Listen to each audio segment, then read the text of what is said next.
resta-me agora então a dizer algumas palavras. Eu quero começar por agradecer ao Dr. Rivas Pinto e à Unicep terem-nos aceito, ao João Teixeira Lopes e ao Francesco os comentários tão simpáticos que fizeram. E quero explicar-vos um bocadinho porque é que eu quis vir apresentar este livro aqui no Porto. Porque este livro fala de um caminho para fora do Porto, para além do Porto. Eu saí daqui com 12 anos e realmente fui andando por esse mundo e isto foi andando comigo. E as coisas foram acumulando e este livro acaba por ser um relato de um percurso. Eu decidi-me finalmente a publicá-lo quando vi que havia muita gente a tratar destes temas. Mas o livro começou porque eu, uma vez no Brasil, estava numa conferência na Unicamp, na Universidade de São Paulo, e eu tinha falado com um colega meu que é antropólogo no dia anterior e tinha-lhe contado o que se tinha passado em Moçambique quando eu cheguei a Moçambique, 20 anos depois da independência e de eu ter deixado lá ir, porque eu passei 10 anos em África e depois nunca mais lá fui e 20 anos depois voltei e eu contei a minha surpresa perante o que eu tinha encontrado, a minha perplexidade, a minha incapacidade de compreensão do que é que se estava a passar. Bom, aconteceu que havia mais tarde, na conferência, houve um senhor que não conseguiu apanhar voo e havia um buraco no programa da conferência e o meu amigo disse assim: olha, agora vais contar tu a história que me contaste ontem. Eu fui assim um bocado embaraçado e tal, mas contei a história, discutiu-se imenso, pronto. Passado 2 meses ele manda-me transcrições e agora vamos publicar isto. E eu, assim perante a coisa, porque eu estava habituado a fazer ensaios académicos e isto era uma coisa que era uma interpretação. Vocês, se lerem o livro, vão ver, está aqui muito Lévi-Strauss, está aqui Ida Ronenbach, está aqui uma análise estrutural, uma hermenêutica estrutural. Que, quando a gente aprende isto na escola, depois é difícil de aprender. A gente tenta, mas... e pronto.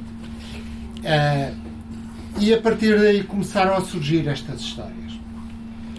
O João já leu o dispositivo que começou tudo isto, mas eu ia com um amigo moçambicano e um outro senhor que trabalhava com ele. Íamos numa viagem de 600 km, uma viagem muito comprida, foi o dia inteiro, e a certa altura passámos por um sítio e eu digo: vocês querem saber o que é que as pessoas deste sítio acreditavam sobre os portugueses há um século atrás? E contei a história que o João acaba de ler. Fez-se um silêncio embaraçante. E eu pensei que tinha posto o pé na poça. Pensei, bom, já meteste a coisa mal. Fez-se assim um silêncio, até que o tipo que ia atrás, que era um carpinteiro que trabalhava para o meu amigo, diz assim: pois, é como ao bacalhau. O meu amigo partiu-se a rir. Não tem nada a ver com o bacalhau, vocês desculpem lá. E eu precisava de perceber o que é que isto tinha. Então, a história do bacalhau é que 100 anos depois do que se passou com esta história do pequenino e contar ao Junô esta história que vocês ouviram, as mães moçambicanas contavam aos seus filhos que o bacalhau eram as caudas das sereias que os portugueses apanhavam no mar e que dormiam com elas, cortavam-lhes a cauda, roubavam-lhes a cauda e estavam-nos ao mar. A cauda crescia outra vez. E é por isso que o bacalhau não tem cabeça.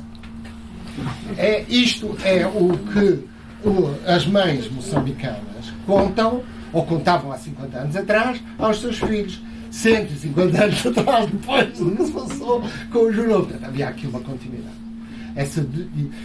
Portanto, o livro é um bocadinho sobre histórias deste género. São histórias que chamam a atenção para o facto de que nem tudo pode ser bem compreendido e que, sobretudo, não é certo o que é isso de acreditar. Ora, isso é um problema para um filho de um missionário, isso é um problema que o transportará toda a vida, não é? Porque as pessoas ensinam outras pessoas a acreditar coisas novas Mas afinal parece que 150 anos depois as coisas velhas ainda lá estão. Portanto, que aquilo que há uma transcolonialidade nisto tudo, que há um criar da história, como dizia o João, há a cultura A, a cultura B, depois há a cultura de todos os outros que ficaram, não é? Porque a gente continua.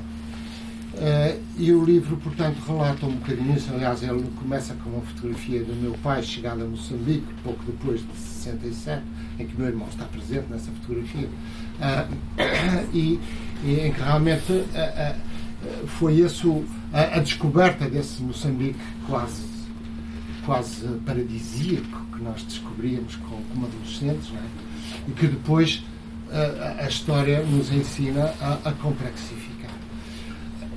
Eu, em seguida, porque me encontrei surpreendido por eu próprio ser um peixe canibal, decidi ver o que era isso do canibalismo. E fui estudar o livro que o Henrique Galvão escreveu sobre os canibais. E devo dizer que a partir daí começou uma perplexidade que já é mais académica e que tem a ver propriamente outra vez com essa questão de saber o que é isso de acreditar, o que é isso de pensar que, ou o que é isso de achar que é possível. Como é que é? O João estava a falar da questão da verdade. Eu sou um realista. Eu sou uma pessoa que acha que as coisas existem mesmo. Não estamos todos aqui a pensar coisas, não.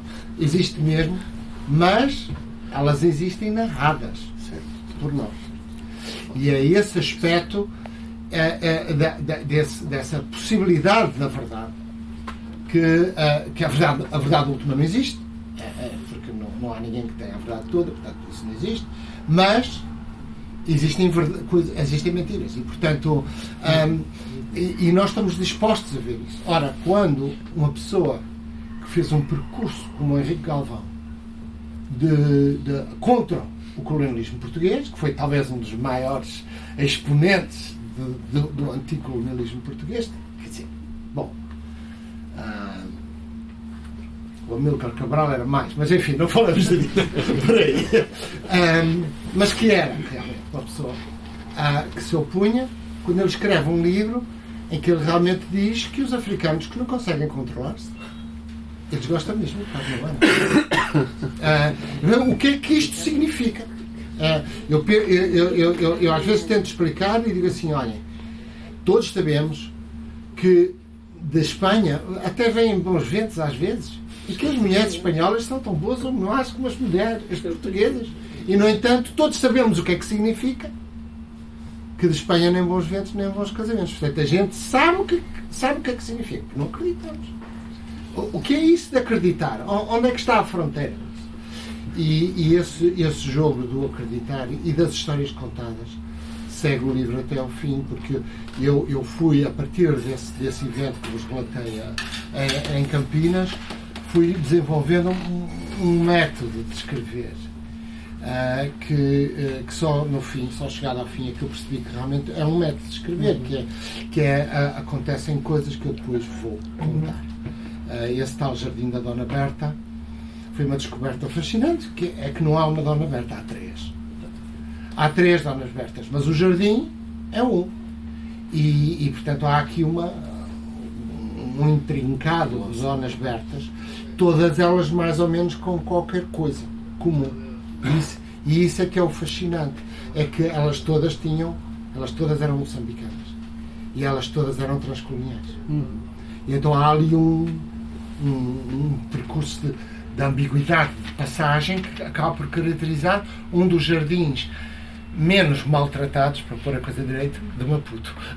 Porque os jardins de Maputo, esquece. Mas este não está muito maltratado. Está menos que os outros. E porquê? Por causa da Dona Berta, diziam. Depois eu fui à procura da Dona Berta e descobri que havia três. E que aquilo que era uma história encadeada e que elas todas tinham quaisquer características comuns. Bom, agora para o desafio que o João Teixeira Lopes me fez. Pois, eu sou um anti-utopista. Sou um anti-utopista declarado. Porque eu acho que o discurso da utopia é perigoso. porque ele presume que se pode parar a história.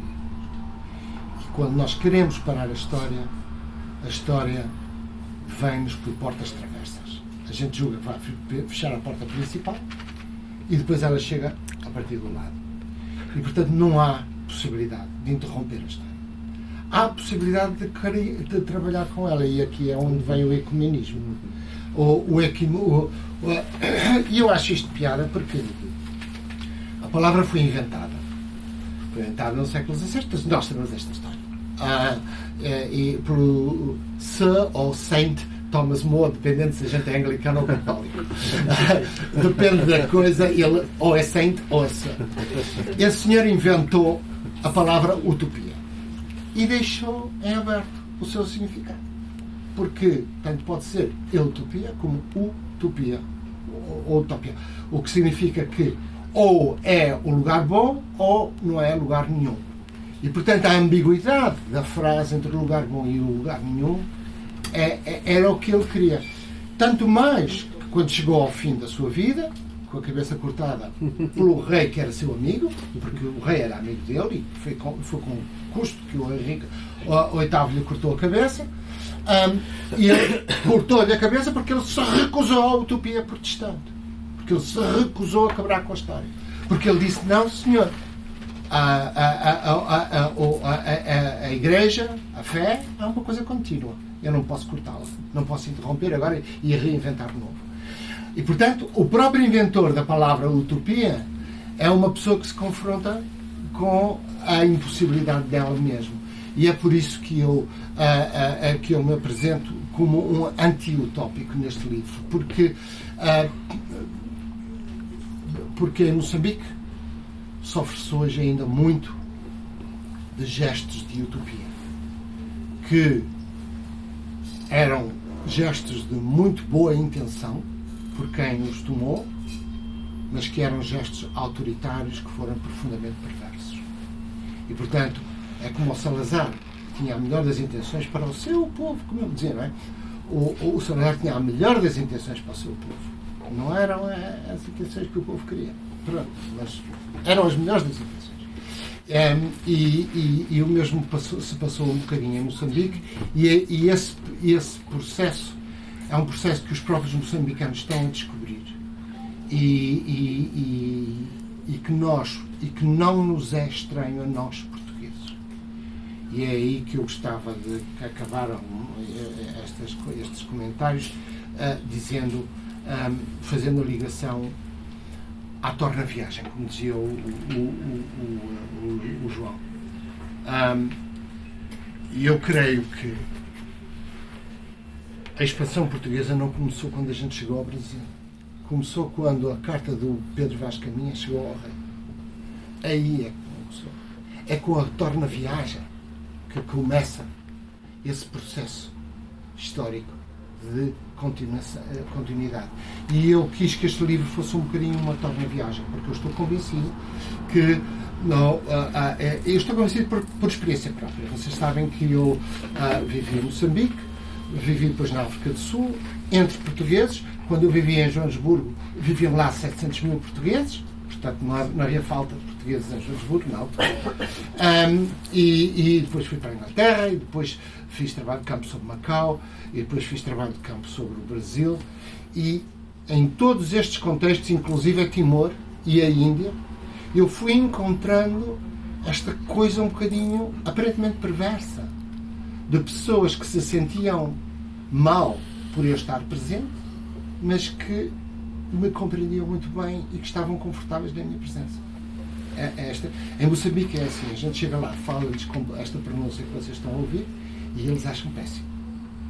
Mas depois sentem-se confortável com a nossa presença. Porquê? Porque o nosso mundo é o mundo deles. Porque temos mundos comuns. Porque todos bebemos vinho tinto. Estas coisas ridículas que criam familiaridade. E eles dizem assim, é o colonialista. Mas depois não é também um parceiro que andou por ali e que eles compreendem melhor do que eles acham que compreendem.